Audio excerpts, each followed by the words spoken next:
આજે સાંજે 5 વાગે સ્થાનિક સ્વરાજની ચૂંટણીની જાહેરાત થવાની પૂરી શક્યતા 84 નગરપાલિકા, 15 મહાનગરપાલિકા, 34 જિલ્લા પંચાયત અને 260 તાલુકા પંચાયતોની ચૂંટણીની થશે જાહેરાત.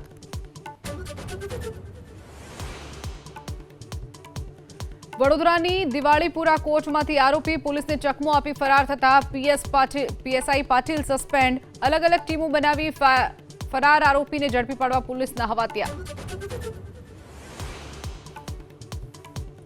મહીસાગરમાં મલિકપુર પાસે નદી પરનો તંત્રોલી બ્રિજ વાહન વ્યવહાર માટે બંધ કરાયો. 16 એપ્રિલ સુધી બ્રિજનું થશે load testing.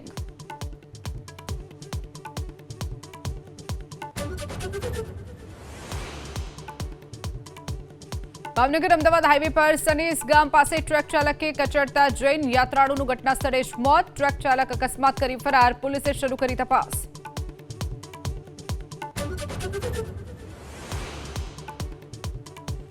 Professor Manish Solanki સામે જાતીય સતામણીનો યુનિવર્સિટીમાં ફરિયાદ. વિભાગના હેડે પારુલ પટેલે કર્યા ગંભીર આરોપ. યુનિવર્સિટીના સત્તાધીશોએ કાર્યવાહીની આપી હૈયાદરણા.